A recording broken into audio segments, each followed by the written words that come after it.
Let's begin with a body. June 30th, 1670. The royal residence of St. Cloud, France. Princess Henrietta of England lies motionless on her bed. Her face is pale, her lips are blue, her eyes are fixed, wide open. Witnesses say she screamed for hours before she died. She clutched her chest, she vomited, she cried out, "Ah, my God, I have been poisoned." Within moments, the rumors spread through the marble corridors of the palace. The daughter of a murdered king, now dead herself. Only 26 years old. The official report? A ruptured organ. But whispers behind closed doors told another story. Of betrayal. Of jealousy. Of poison slipped into a glass of milk by someone she trusted. So what really killed Princess Henrietta? And why was her death so quickly buried beneath layers of silence? Today, we exhume the truth. Not with scalpels, but with history. She was born between 2 wars, 2 crowns, and 2 worlds. And from the start, she belonged to none of them. Henrietta Anne of England was born on June 16th, 1644, into exile, into fear. Her mother, Queen Henrietta Maria, gave birth to her in the city of Exeter, far from the royal court, not in a palace, but in a city under siege. Her father, King Charles III, was losing the English Civil War. Her family wasn't ruling. They were running. By the time Henrietta was 1 year old, England was no longer a home. It was a battlefield. And her father? He would soon lose his crown, his throne, and his head. The little princess was smuggled across the English Channel, hidden among crates and loyal servants. Her destination, France, the country of her mother's birth, a land of elegance, power, and courtly games far more brutal than any battlefield. She would grow up at the court of her uncle, King Louis XV, and later, under the shadow of his son, Louis XIV. The Sun King, the boy who would rise to become the most powerful monarch in Europe.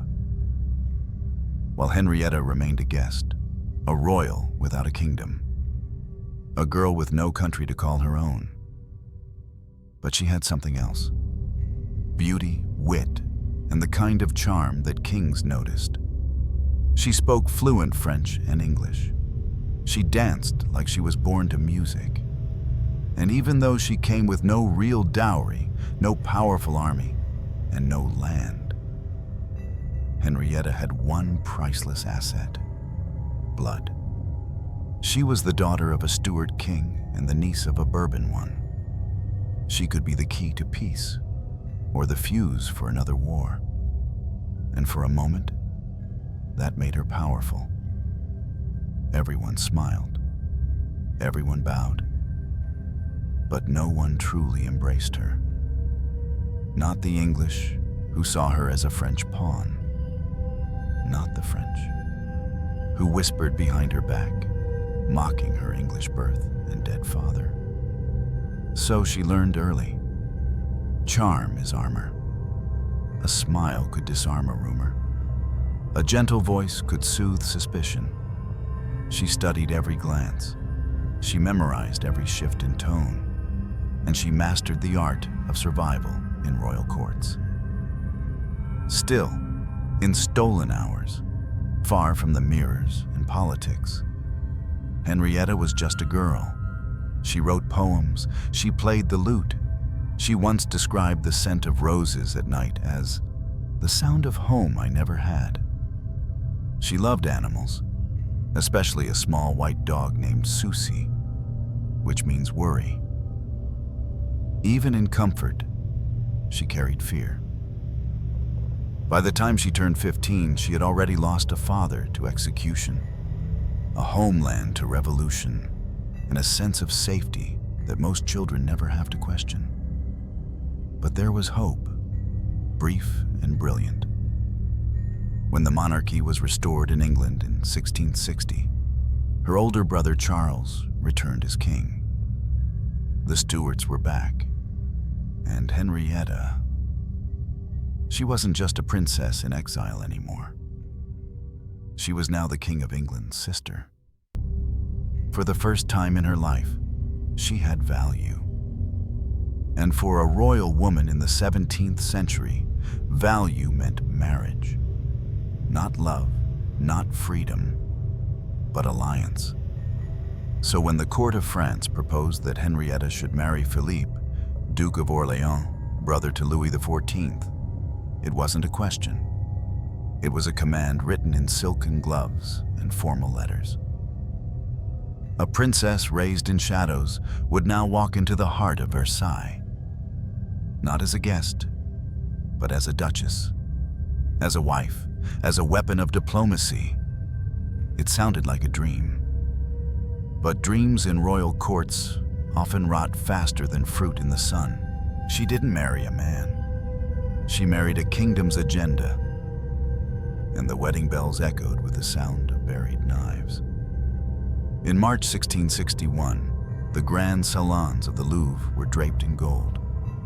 Musicians tuned their lutes, courtiers rehearsed their smiles, and Henrietta of England walked down the aisle toward a man who didn't love her.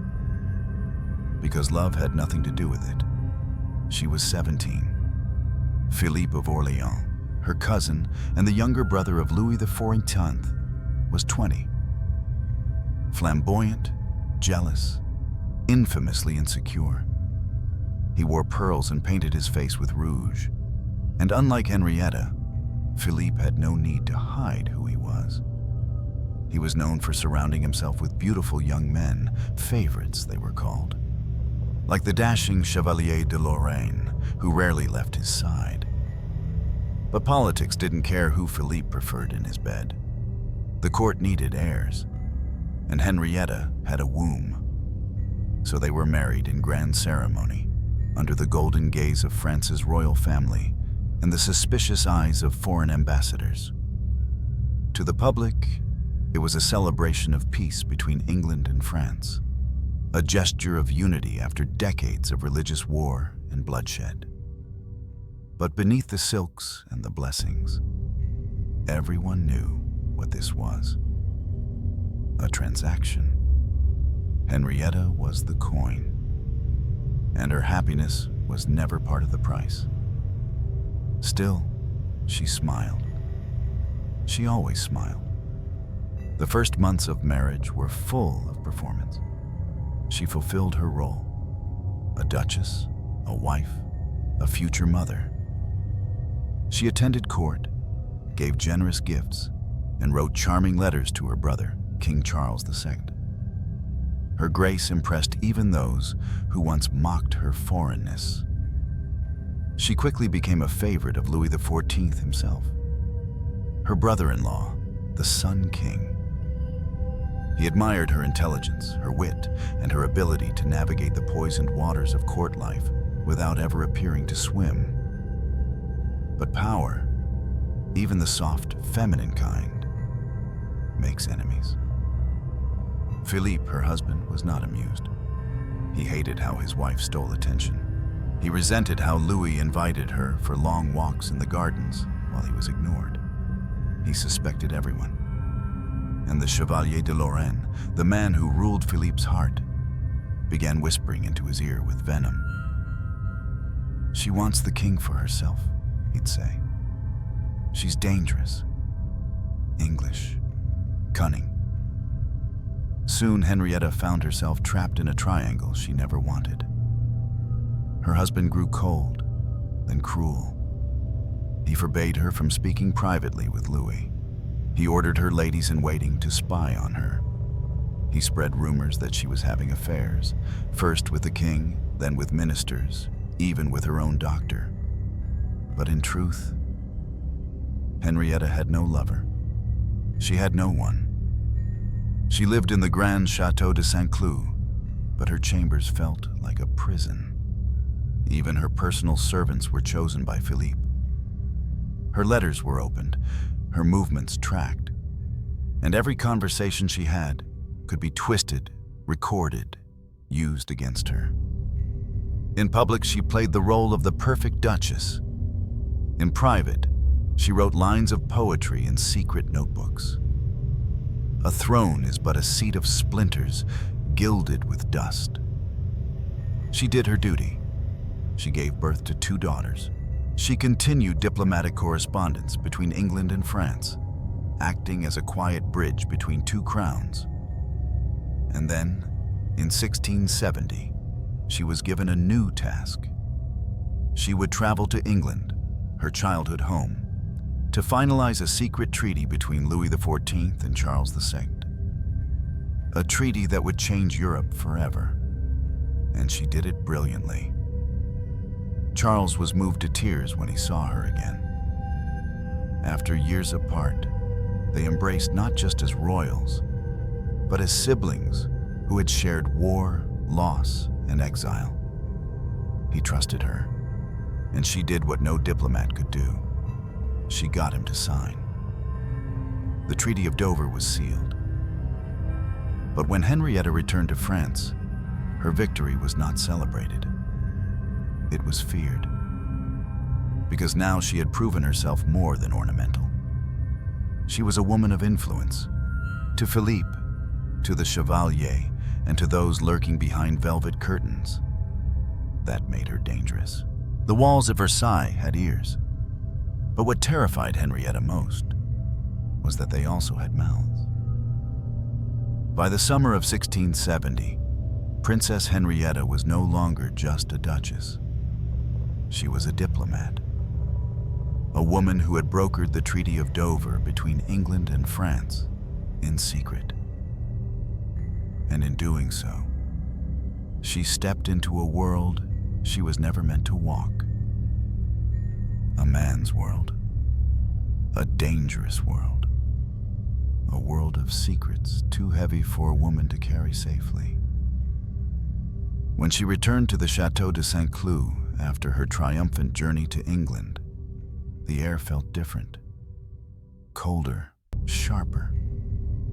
As if the very mirrors along the corridors were watching her, judging her. At court, they smiled. In salons, they toasted her success. But in the hushed corners of Versailles, the whispers began. She thinks she's a minister now. Too close to the king. Too clever for her own good. I heard the Chevalier has been humiliated. Philippe won't tolerate it much longer. The rumors didn't just scratch Henrietta's name. They dug into it. They carved it up. They accused her of seducing Louis XIV, her brother-in-law, of plotting to replace the Queen, of manipulating Charles II into becoming a French puppet.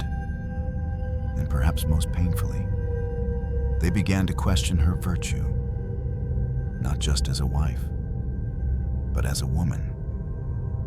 Philippe, her husband, no longer even pretended to hide his disdain.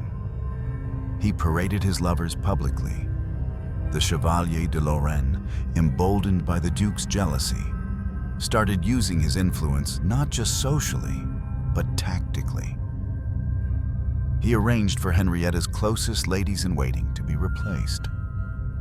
Those who were loyal were dismissed. Those who were silent were bribed.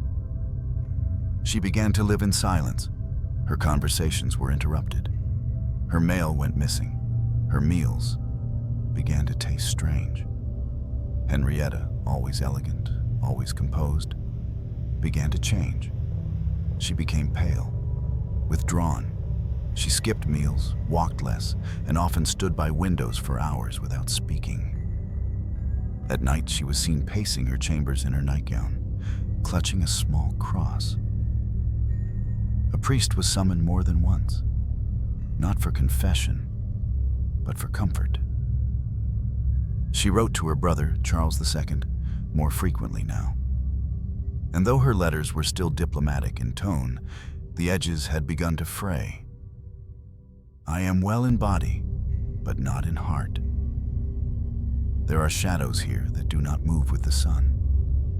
Tell me, dear brother, does England remember me? For I fear I am fading from every wall. But even Charles, across the sea, could do little to protect her. She was surrounded. One day a message reached her in the form of a folded scrap, slid silently under her door. No name, no seal, just 4 words: "Do not drink alone." She stared at it for hours, then burned it. The tension at court grew thick, like fog before a storm. Louis XIV, though fond of Henrietta, was consumed with his own ambitions. The Queen kept her distance, and Philippe was growing bolder. One night, during a dinner attended by high nobility, Philippe openly mocked her in front of guests. He raised his glass and said, "To my wife, the ambassador. Perhaps tomorrow she'll be king too." The table laughed. Henrietta smiled. Then she excused herself and vomited into a basin. But the worst came when her chambermaid, Louise, was dismissed without warning. Louise had served her since girlhood. She had once bandaged Henrietta's feet after a long dance, had held her through tears, had kept her secrets. Now she was gone, replaced by a girl Henrietta didn't know, one who spoke little and watched her closely. It was clear, whatever protection she once had, it was crumbling. Henrietta wasn't just being observed. She was being prepared. For what, she didn't yet know.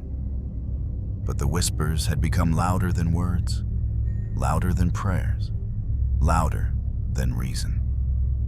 One morning, as she walked the gardens alone, she noticed the gardeners stopped working when she passed. Not out of respect, but fear. She was no longer a duchess. She was a liability. And in royal courts, liabilities are best removed. It didn't begin with blood. It began with a tightness, barely noticeable, like someone whispering against her ribs. June 28th, 1670. The day was hot. The air in St. Cloud hung heavy with the scent of overripe roses and damp marble. Henrietta woke with a strange pressure behind her breastbone. Not a sharp pain, more like something pushing outward. She sat upright in bed, adjusted her gown, and tried to breathe deeply. It didn't help. She brushed it off. Stress, perhaps, fatigue. The court had worn her down more than usual. She drank a glass of milk, warm as always, then stood to dress. By midday, the pressure in her chest had become a weight. Breathing was difficult. She felt dizzy when standing, and her palms were cold despite the summer heat. Her ladies-in-waiting noticed the paleness in her lips. Her voice, normally delicate and composed, trembled. Still, Henrietta, ever the royal, did not cancel her schedule. She attended Mass. She gave orders for the evening's meal. And she smiled when spoken to, even as sweat gathered at the back of her neck and the pain in her chest began to pulse. That evening, she dined with Philippe. They sat in silence for most of the meal. The Chevalier was absent, an unusual thing. Henrietta barely touched her food. Then just after midnight, she collapsed. The scream brought the entire household to her door. When the servants burst into her chamber, they found her on the floor, clutching her ribs, her face contorted in agony. She was gasping, fighting for breath. Her hands were trembling. Her eyes were wild. She was helped to the bed, where she writhed in pain. A priest was called, and a doctor, and then another, but nothing helped. She vomited twice, and between fits she cried out, clearly, unmistakably, Ah, mon Dieu, j'ai été empoisonné. My God, I have been poisoned. Those in the room froze. Poison? In the royal house? The word hung in the air like smoke after gunfire. A physician examined her. He found nothing ruptured. No fever, no visible wounds. But her pulse was faint. Her pupils dilated. They poured vinegar on her lips, applied cold cloths to her forehead, massaged her chest. Nothing worked. She moaned through the night, often falling unconscious, only to wake in sudden bursts of panic. Each time she opened her eyes, she begged, "Help me, I'm dying."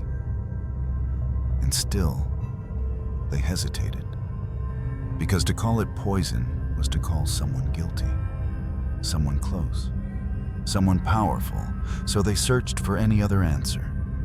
Indigestion, a stomach ulcer, a spiritual affliction. But her symptoms told a different story. Burning in the throat, severe abdominal pain, rapid dehydration, convulsions, a gradual shutdown of the organs. Signs well known to 17th century physicians, signs of arsenic or antimony or white hellebore. But no one dared say the words aloud. Instead, they whispered in corners and stared at the glass she had drunk from, still sitting on the table, half finished. Milk slightly curdled. No one touched it. Philippe appeared briefly at her bedside. He didn't sit. He didn't speak. He stood at the foot of the bed, arms crossed, and left within minutes. Some say he looked pale. Others say he looked relieved. Henrietta's ladies sobbed.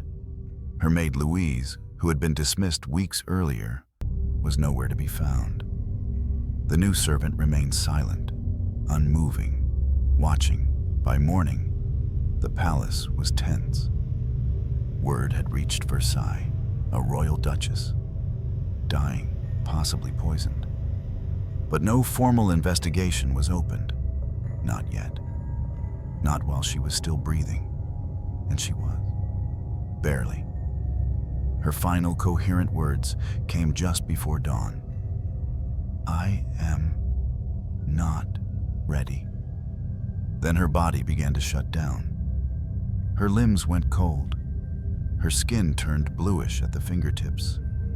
Her breathing slowed to a rasp.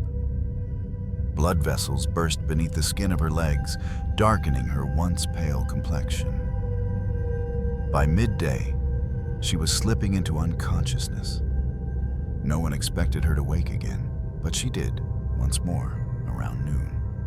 And when she opened her eyes, they say she stared directly at the chamber door, as if someone were standing there, someone no one else could see.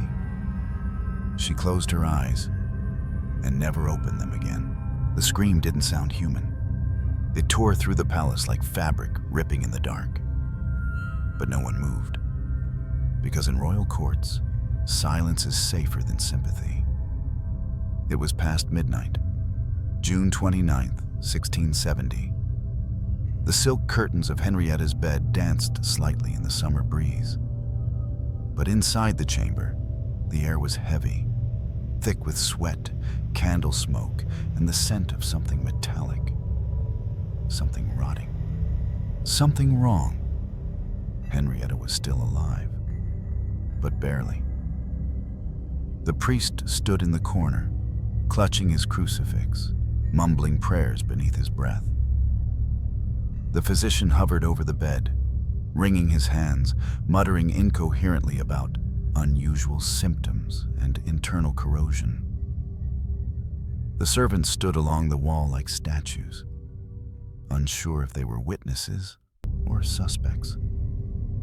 Then, she screamed, a high, piercing sound that cracked the stillness like thunder. She arched her back, convulsing violently, and vomited a stream of black fluid across the bed linen. It smelled of bile and iron. A maid fainted. The doctor recoiled. But no one helped her, because by now, everyone feared touching her. They whispered that the poison might still be on her skin, that whatever she had ingested had begun to rot her from the inside, that this was not illness, it was punishment from God, or worse, from someone much closer. Her eyes rolled back. She scratched at her own throat, desperate for air. Blood oozed from the corners of her mouth. The white sheets beneath her body turned crimson in slow, spreading blotches. Her cries became whimpers, then gurgles. A second physician was called. He arrived an hour later, took one look at her, and turned away. When asked for a diagnosis, he said only, "She is lost." But Henrietta, in the midst of agony, managed to whisper a single name, one that several present later claimed to hear clearly. Lorraine. The Chevalier de Lorraine, her husband's favorite, the man who had orchestrated her isolation, her humiliation, and now, perhaps, her death. Of course, nothing was written down, no statement signed, no investigation opened. The court would say she was delirious, that her mind, in its final hours, invented villains to soothe her fear. But those in the room, those who dared to remember, never forgot that name. At some point during the night, Philippe entered. He wore a powdered wig and carried a fan, almost as if arriving at a masquerade, not a deathbed. He stood at the foot of the bed again, his gaze locked on her face, which by now had turned an eerie shade of violet. Her lips were cracked, her fingers twisted into claws. Her breath came in short, shallow gasps, like a child sobbing underwater. Philippe said nothing. He looked around the room, sniffed once, and left. No hand held hers. No words of love were spoken. The priest offered last rites, though Henrietta could no longer respond. She bled from her nose, her gums, her ears. Her stomach swelled unnaturally, evidence, the physician later noted, of extensive internal hemorrhaging. Then the convulsions stopped. Her body went still. The silence in the room was absolute. No sobs, no words. Only the low hiss of a candle dying beside the bed. But then, one final sound. A sharp exhale. A rattle in her throat, and then nothing. Princess Henrietta of England, duchess, daughter, sister of a king, was dead. At just 26 years old, gone in less than 24 hours. But her body told a story her voice could no longer speak. The attending physicians noted that her skin began to blister post-mortem. Dark patches appeared along her thighs and arms. The whites of her eyes had turned yellowish red, ringed with broken vessels. Her lips split open. And when her corset was removed, they found her torso dotted with lesions, evidence of tissue breakdown. None of these signs matched the official explanation given just hours later. A sudden attack of colic. That was the word chosen. Colic. As if she were a child with indigestion. As if she hadn't spent her last night screaming behind silk curtains soaked in blood. The court physician signed the document with trembling hands, then burned his notes. The body was prepared in haste. Perfumes were applied. The worst damage was hidden beneath layers of lace and satin. But those who saw her face before the veil was drawn. They remembered, and they never described it the same way. Some said she looked peaceful, others terrified. One whispered, "She died looking at someone we could not see." They tried to hide her, with silk, with perfume, with silence. But the body refused to lie. It told the truth, loudly, grotesquely, color by color. By dawn on June 30th, 1670, Princess Henrietta's corpse lay beneath the heavy curtains of her bed at St. Cloud. The room was quiet, but not peaceful. Because death in a royal household is never just death. It's danger, it's suspicion, it's the beginning of erasure. The court physician, summoned before sunrise, arrived with shaking hands and downcast eyes. He approached the bed, surrounded by her ladies-in-waiting, most still in shock, red-eyed, silent. And then they pulled back the sheets. Gasps. Some cried out. One lady collapsed into a chair, unable to look. Henrietta's once delicate skin had turned a blotched, bruised shade of deep violet, spreading from her collarbone down to her thighs. Her fingertips were blackened. Her eyes had sunk inward, rimmed in bloody red, and her lips, once the subject of poems, had split open at the corners like parchment left too long in fire. This was not colic. This was a body screaming what the court refused to admit. She was poisoned. The physician stepped forward with a cloth soaked in rose water. He dabbed her face, more out of ritual than purpose. Then he leaned in to examine her abdomen. Swollen, distended, dark bruising beneath the ribs. No outward wounds, no lacerations, no sores. But inside, something had torn her apart. He opened his medical bag, removed a quill, and began to write. But the page remained nearly blank. The official report, released hours later, would say this: Her Royal Highness, the Duchess of Orleans, having suffered from previous minor gastric discomfort, did succumb unexpectedly to a violent episode of colic and bilious fever. Nothing more. No mention of screams, no mention of blood, no mention of a body turning colors no royal corpse should wear. Because the truth would mean scandal. The truth would mean accusation. And the truth would mean war. Henrietta was sister to the King of England. If France admitted she had been murdered by her own husband's circle, England might demand answers.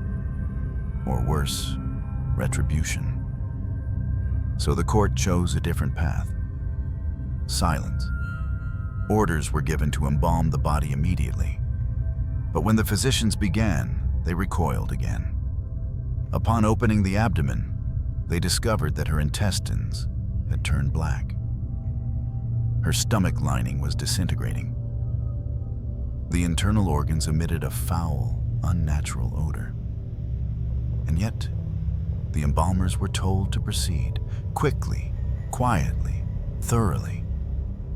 The chamber doors were locked, windows shuttered, and over the next hours, Henrietta's body was washed, stitched, stuffed, and wrapped in fragrant linens soaked in lavender and myrrh. Her face was powdered, her hands arranged to hide the bruising beneath her sleeves, her neck concealed with a high lace collar. They dressed her in her finest gown, a silver and white ensemble once worn at a royal christening, a symbol of life, now used to mask decay. But no amount of lace could hide what the embalming servants whispered to each other behind gloved hands. The rot was too fast. It wasn't natural. She was eaten from the inside. One young assistant vomited during the process. Another refused to return the next day, and still, no one said the word aloud. Poison. Instead, the court spoke in platitudes. She passed peacefully. She had always been delicate. It was God's will. But outside her chambers, in the corridors of St. Cloud and Versailles, the whispers multiplied like flies. Some said she drank from a poisoned cup of milk, prepared by a servant who vanished that same night. Others pointed to the Chevalier de Lorraine, who had recently returned from exile and whose hatred for Henrietta was no secret. There were even rumors that the poison had come from Italy, delivered in powder form, undetectable in liquid, taking hours to act, but days to forget. And there was one rumor darker than all the rest, that Philippe himself had ordered it, not in rage, not in passion, but in calculation. That he had grown tired of her beauty, her influence, her proximity to the king, and that, in his eyes, she had outlived her usefulness. But nothing would be proven.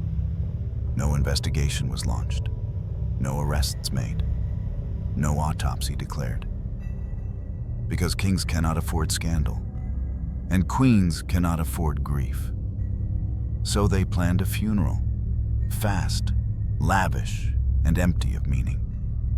The body of Henrietta was placed in a coffin lined with white satin and sealed shut within hours. The stink of her decaying flesh had already begun to seep through the seams. The coffin was surrounded by bouquets of jasmine and lilies, flowers chosen not for their beauty, but to mask the smell. A procession was arranged, but few came. The king did not attend. The queen remained behind palace walls, and Philippe, her husband, appeared only briefly, wearing black, smiling faintly, and leaving before the last prayer was spoken. And thus ended her presence in St. Cloud. But the body told its own story, and no matter how many silks were draped over it, how many titles they recited in eulogy, how many times they whispered the lie of colic, Henrietta's corpse remained a question, one written in purple, bruised into her flesh, etched into the silence of every room she once walked through. They buried her quickly, not to honor her, but to forget her. 3 days after Princess Henrietta died, alone, screaming and bruised, the court prepared her final farewell, or rather, a spectacle to make it all disappear.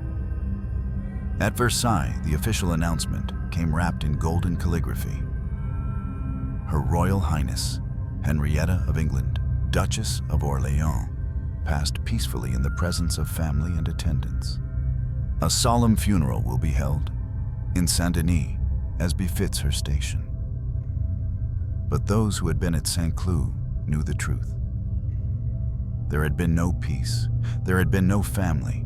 The body had already been sealed in a coffin, lacquered black with bronze edges. Too quickly, too quietly.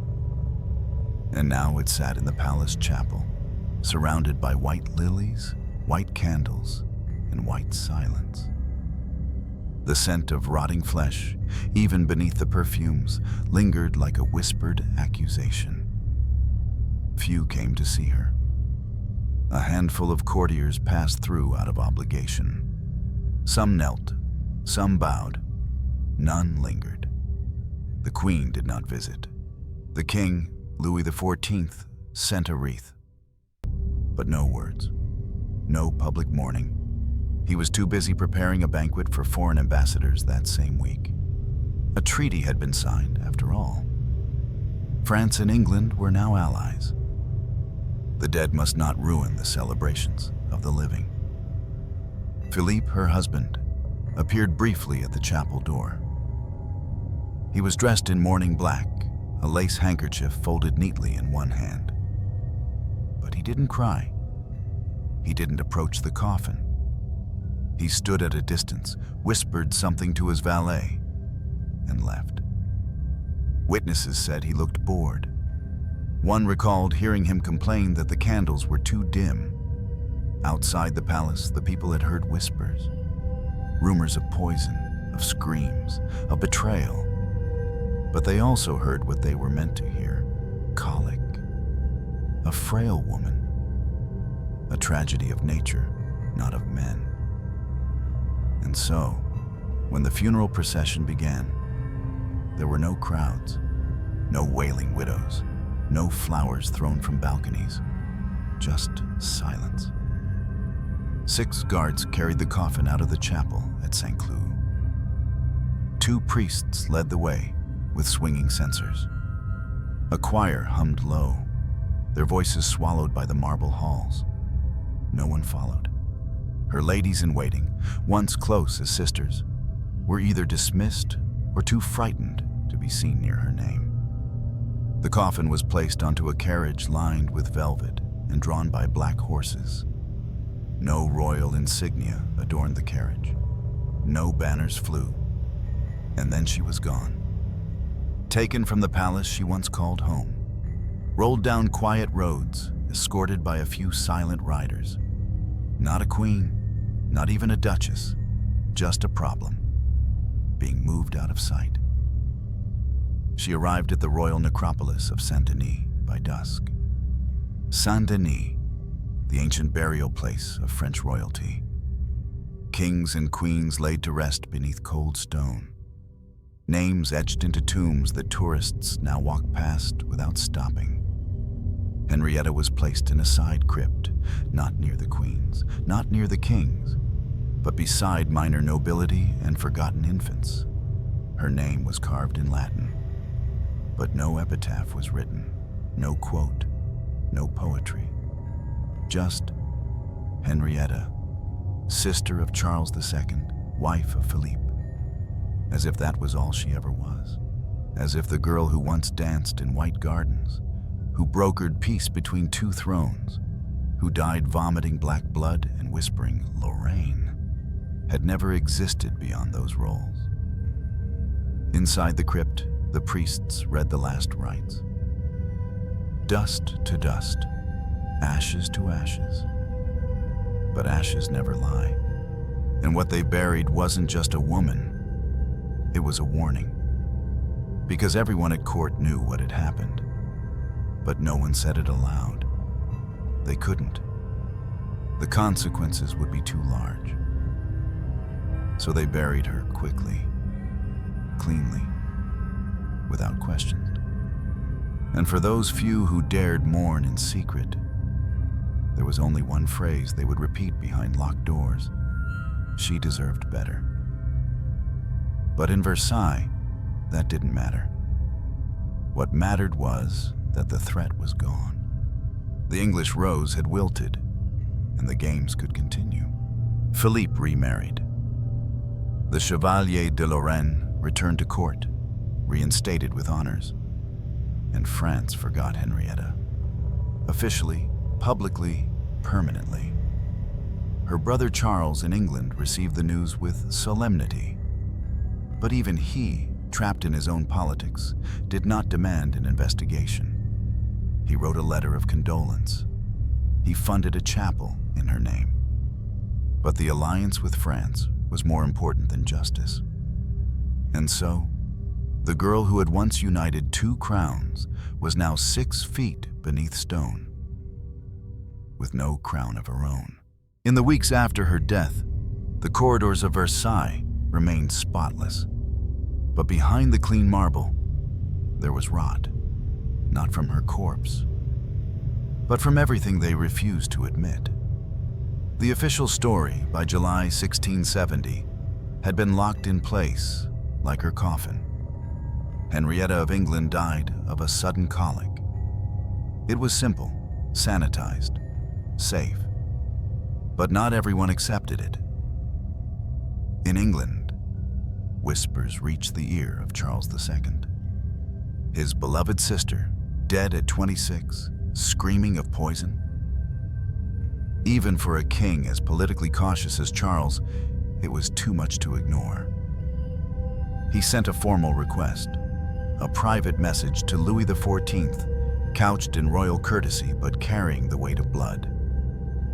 As a brother and sovereign, I implore the truth concerning the final hours of Her Royal Highness Henrietta Anne. Louis XIV, cornered, did what absolute monarchs do best. He allowed an investigation but only on his terms. A royal inquest was assembled, 7 court-appointed physicians, 2 members of the clergy, 1 scribe, all hand-picked, all French. The inquiry took place in a sealed chamber de Saint-Cloud. The body was no longer available, of course. It had been embalmed, buried, and hidden from sight. So they relied on testimony. But the testimonies were curated.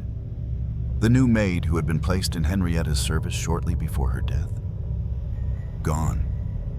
No record of where. The lady-in-waiting who had heard Henrietta cry out the word Lorraine. Suddenly ill, unable to appear. And the attending physician who had seen her purple limbs and blackened stomach. He changed his tone entirely.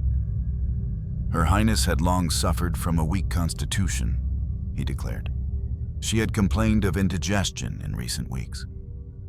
The violent symptoms were, sadly, not uncharacteristic. None of the physicians dared suggest poison, not even when asked directly. Instead, they discussed acute gastritis, stress-induced cardiac failure, and the ever-convenient female frailty. By the end of the inquiry, the conclusion was clear and useless. There is no evidence to confirm that Her Royal Highness was poisoned.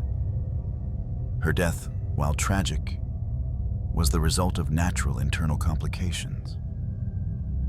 The report was sealed. A copy sent to King Charles, another placed in the royal archives. And just like that, the door was shut. But justice doesn't die with a verdict. It lingers. And in this case, it lingered in gossip, in poems, in letters written behind locked doors. One anonymous pamphlet, distributed secretly in Paris, read, "The English rose was plucked not by the wind, but by the hands that once wore her ring." A clear accusation. It was confiscated. Its writer never found. But the most damning consequence came quietly.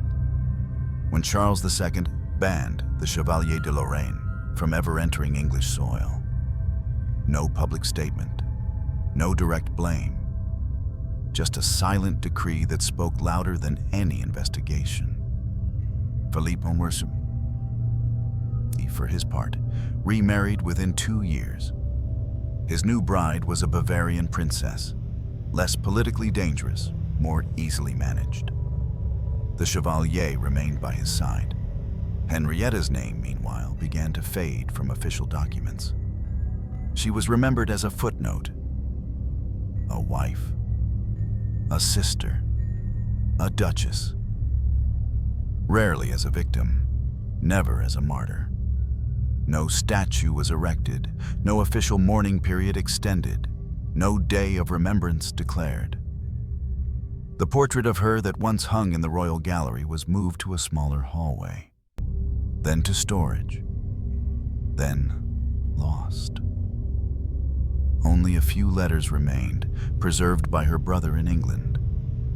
In one, written weeks before her death, Henrietta confessed, "I walk these halls as if behind glass.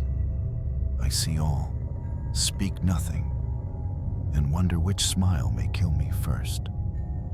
A woman aware, a woman afraid, and a woman no one chose to protect. Centuries later, modern historians would return to her case. Medical experts with access to modern pathology studied the records, what little remained. The rapid onset of pain, the vomiting of black fluid, the bruising, blistering, and internal decay, all point to arsenic, or antimony. Both poisons easily dissolved in liquids, both popular among courtiers with grudges, and both nearly impossible to trace in a corpse that had been embalmed within hours. Some argued for natural illness, perhaps a ruptured ulcer. Others pointed to the sudden removal of her closest allies, the disappearance of her maid, the rapid replacement of witnesses. But history doesn't run on evidence. It runs on power. And in 1670, power had already spoken. Henrietta's truth died with her, and the silence that followed was not ignorance. It was design. What do we remember of the dead, when even their portraits are turned to the wall? What do we do with a face that no one dares speak of, but no one can forget? Long after Henrietta's coffin was lowered into the shadowed crypt at Saint-Denis, after the lilies wilted, after the last bell tolled, there was one thing that remained: her portrait. It had once hung in the private gallery at St. Cloud, commissioned just months before her death. Painted in soft, glowing oils by Mignard, court artist to kings. Henrietta was depicted in a pale blue gown, her shoulders bare, her hair styled in loose curls, and her eyes, those eyes, open, steady, knowing. She had requested the painting herself, not for vanity, but for memory. In one surviving letter to her brother Charles, she wrote, "If they do not speak my name, let them at least see my face. I will not disappear so quietly." But after her death, the portrait became a problem. It was beautiful, too beautiful. It captured the youth, the grace, and the quiet power that had made her dangerous. And so, the whispers began again, that the painting was cursed, that staff had seen her eyes shift in the candlelight, that someone found the canvas cold to the touch one night, like marble, that no one could sleep in the gallery while it hung there. The Duke of Orleans, her husband, refused to keep it in his household.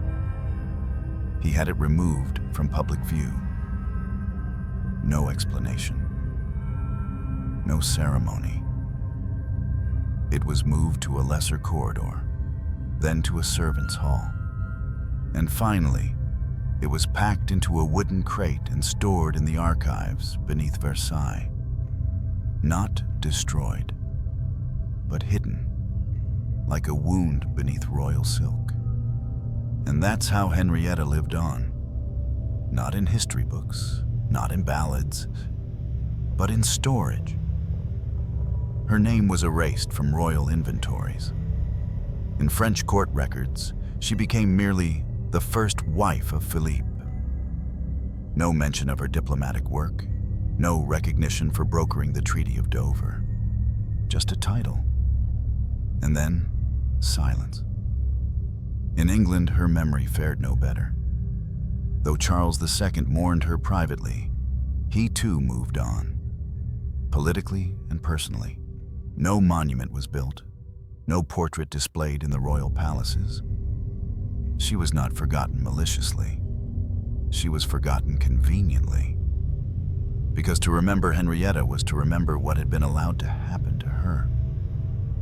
To remember the questions never asked, the poison never traced, the suspects never tried. And so, time did what it always does to women who die inconveniently. It erased her gently, almost politely. But there were traces. In a convent near Blois, an elderly nun kept a small locket said to hold a strand of Henrietta's hair. She told visitors that the Duchess had once visited their chapel as a girl and left behind a sadness that never lifted.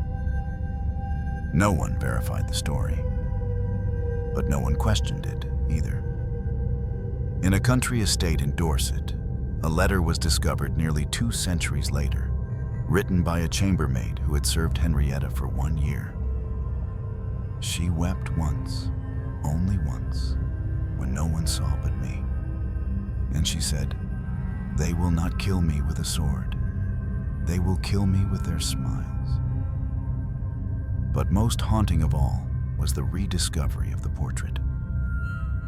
In the early 20th century, a curator at Versailles found it. Dust-covered, warped at the edges, sealed in a crate labeled simply Orleans, unverified. The colors had faded slightly, but the eyes remained intact. Still steady, still knowing.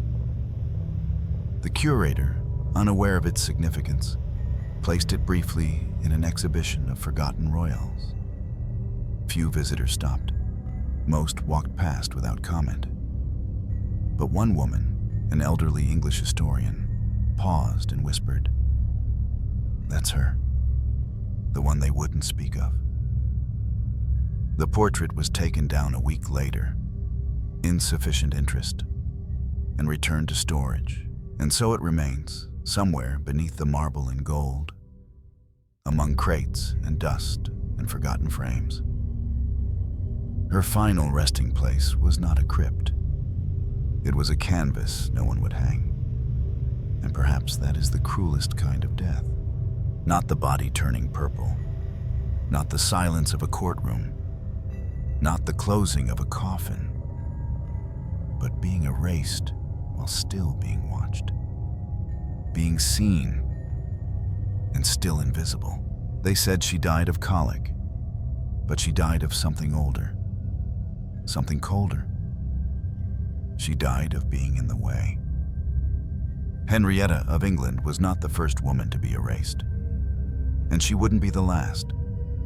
Her death wasn't just a scandal, it was a lesson. To other women at court, to those who smiled too brightly, spoke too clearly, in rooms where they were only supposed to nod. She died young, yes, but youth wasn't what killed her. She died noble, yes, but royalty wasn't what protected her. She died because she mattered in a world that couldn't stand women who mattered. There was no blade, no gallows, no public spectacle, just a bedroom, a cup of milk, a scream no one stopped. And that is power at its most terrifying. Because it doesn't need to shout. It doesn't need to punish you publicly. It just lets you rot quietly while the music plays next door. History is filled with Henriettas, women who served diplomacy with their voices and paid for it with their lives. Women who smiled too well, whose intelligence unsettled men who couldn't control them. Women whose coffins were closed before their stories were opened. And for centuries, we accepted that. Because it was neat. Because it was easy. Because the world prefers queens who suffer silently and dies conveniently. But every now and then, a name rises. A portrait is found. A whisper becomes a question. And we remember. We remember not because the history books command us to, but because the silence left behind is too loud to ignore. When I first read about Henrietta's death, I wasn't shocked. Not really. Because I've read too many stories like hers. A royal woman, smart, trapped in a marriage made by others, used as a bridge between kings, killed not by a sword, but by something slower, quieter, and harder to prove. I've seen it before. I will see it again. But what haunts me is not her death. It's the aftermath. The way her name was reduced to an entry in a ledger. The way no one stood up in her name. The way her husband smiled at her funeral. The way her portrait ended up in a crate, mislabeled, almost forgotten. I don't know for certain who killed Henrietta. No one does. But I know what killed her. It was the fear of a woman who saw too much. It was the punishment for charm that couldn't be tamed. It was the violence that courts commit behind closed doors and call diplomacy. And the older I get, the more I believe that erasure is the final act of power. Not the poison in the glass, but the silence after the scream. So if you remember anything from this story, don't remember her bruises, or her screams, or her husband's indifference. Remember her eyes, steady, knowing, unapologetically alive. They were the last part of her they couldn't hide. And they are still watching. The most dangerous thing a woman can be in a royal court is unforgettable. And the only thing more terrifying than being killed is being buried with no one asking why.